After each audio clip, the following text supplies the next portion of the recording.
le mercredi 16 juillet 1447 à Etiswil en Suisse.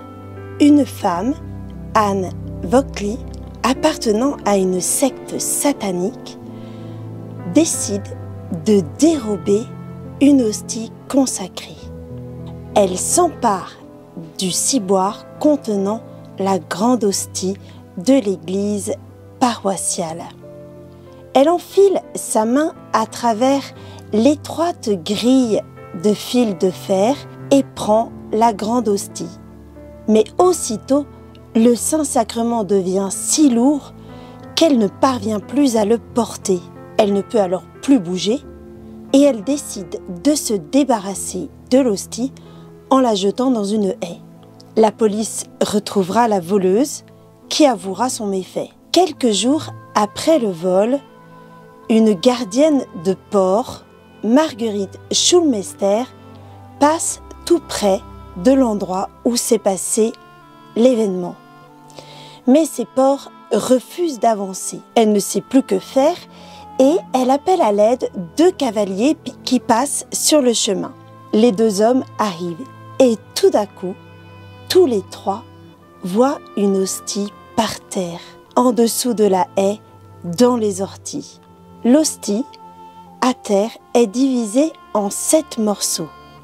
Elle forme comme une splendide fleur, semblable à une rose, et une grande lumière l'entoure. Aussitôt, la jeune femme et les deux hommes informent le curé. Il vient, accompagné de fidèles, et ramasse les 6 parties de l'hostie. Lorsqu'il veut prendre le 7e morceau, celui-ci s'enfonce dans le sol et disparaît. Cette disparition est interprétée comme un signe et il est décidé de faire construire une chapelle à l'endroit où l'hostie a disparu dans la terre. Les 6 parties sont conservées dans l'église d'Etiswil et les fidèles, nombreux, viennent vénérer la relique du miracle. De nombreux miracles par la suite ont été rapportés. La chapelle construite et son autel sont consacrés le 28 septembre 1448. On voit encore qu'à travers une profanation, le Seigneur permet de nous montrer sa présence dans l'Eucharistie et il nous donne une profusion d'amour en réponse à la haine. La messe est essentielle à notre vie spirituelle, à notre vie tout simplement, et à la vie du monde. Mais parfois, on ne peut vraiment pas aller à la messe. Alors, comment faire?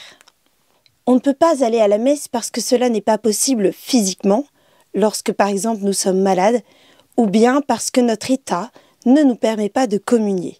L'Église, dans sa grande bonté, propose alors de faire une communion spirituelle.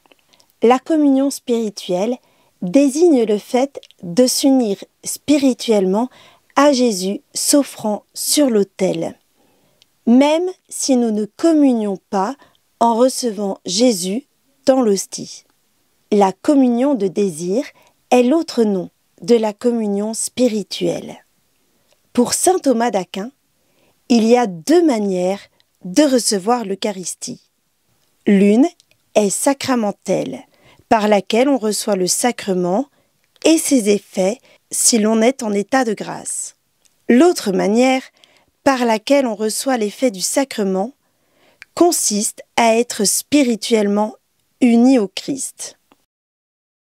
Les fruits sont les mêmes que pour ceux de la communion sacramentelle. Ils sont résumés en 4 mots d'après saint Thomas. Comme l'autre communion, elle soutient, fortifie, répare et réjouit. Mais il y a une condition à la communion spirituelle. Il faut avoir un désir ardent de recevoir réellement le sacrement et d'être uni au corps mystique du Christ qui est l'Église. Pour saint Jean-Marie Vianney, curé d'Ars, si nous sommes privés de la communion sacramentelle, remplaçons-la au moins autant qu'il se peut, par la communion spirituelle. C'est celle que nous pouvons faire à chaque instant, car nous devons toujours être dans un désir brûlant de recevoir le bon Dieu. La communion spirituelle fait à l'âme comme un coup de soufflet au feu qui commence à s'éteindre. Mais sur un feu où il y a encore beaucoup de braise, on souffle et le brasier se rallume.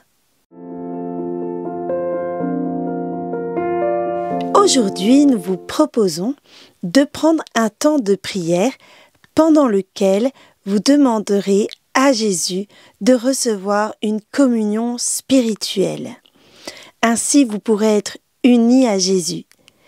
Si vous allez à la messe aujourd'hui, ce temps de prière sera comme une préparation qui d'avance vous unira à Jésus.